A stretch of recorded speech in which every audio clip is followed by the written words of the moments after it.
bata nomukadzi wangu.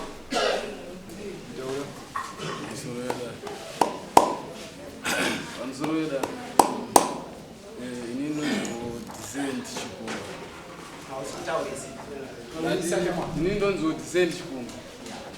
Munguva anonzi Dayton Chipara. Ndakamubatawo mameseji foni yangu yawo. Saka chikumba chomukadzi wangu. Shamwari, ndakakubatira mameseji foni yadzimai vangu. Uri kuti kudii?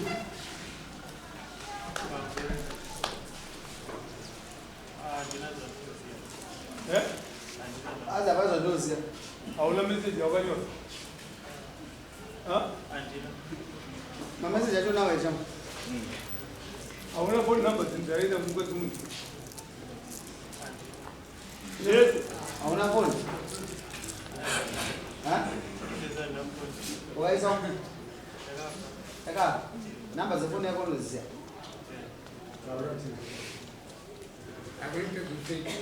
Namba za phone yako. Ahora. 2937. Kamu? Dzese dziri tunga tauri dzese dziri tunga. Ahora dziri dzake. Azura. 0892629. Taurisa sokurume. Correct. Yo chama chori namba zona. Uma pouco.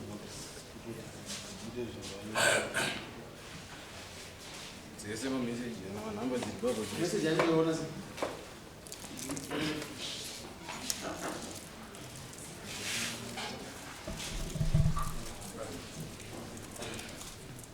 Namba zvautaura izvo dzatiri kuona vanhu. Hauna kuita mistake hapana mumwe munhu aitumira message yefoni yako. Hauchaziya.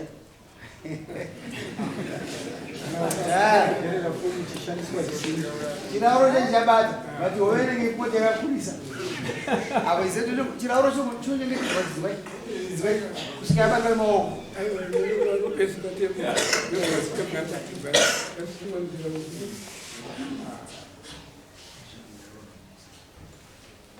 Shamwari, ndakakukwanisa nguva kuna dani yakazara vanhu vachitongora vakawanda. Wakaenda kurushinga rini? Wakabva kurushinga rini kwezvo? Nagasi. Ndizvo.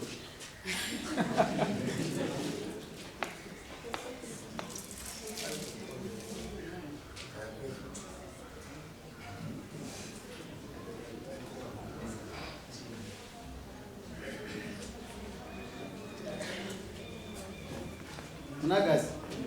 Namba dzako iyoyi 0780 892 629 ndiyani? Ndiyako we. Andiyo ndibera. Wait. Ayo ndiyo wataura. Ndiyo ndibera 0780 ndiyo ila. Ndiyo tubva message kuti unoda kutuma kupi. Ndiyo namba wandipa wachanisa namba mbiri. Wachanisa unoona? Ona.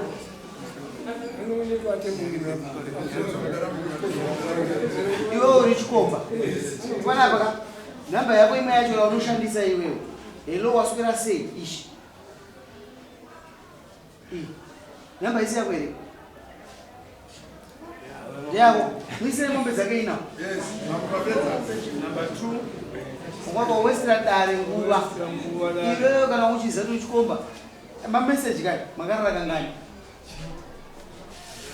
Ko zvese zvoita urozviona kuti kuda kutuma kupi wagoenda unotuma munhu ogodzoka pasina iwe saizi yako ingaita zvekukumbira kuti penzura yako dai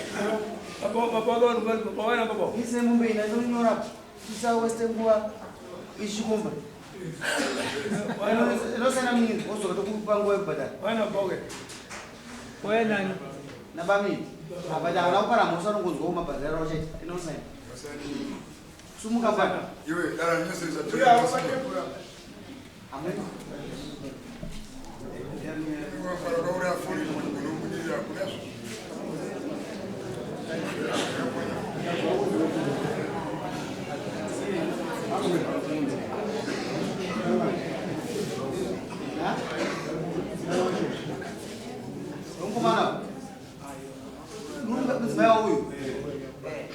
ini rifisi nenda kutakura nemakusenge kumapasti 10:30 murume anganyamba kwa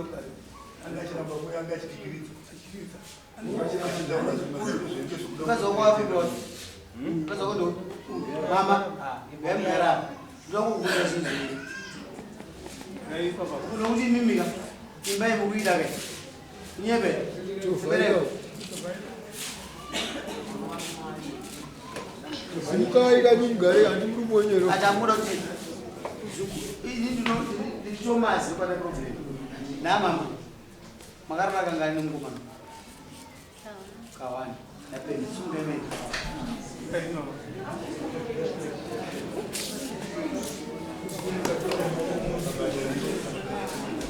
yo nemkadzere mukadzi wakamawakuwa mumai Zotonzwa Mama. ni mbadala wasei. munofawo kubhadhira mukadzi wawo wemombe tisati tenda kuivi uyo akadana nomukadzi wangu mukadzi wake asati apa asitapa and then mukadzi wangu akaramba achidana naye nifunga ini kuti ndizozvibata 4-5 days mukadzi wake uya apo ndikabata mameseji yake ambeeka iyo yako yapera mukadzi wako asabhadhara mukadzi wawo mama imunobhadhira mukadzi wawo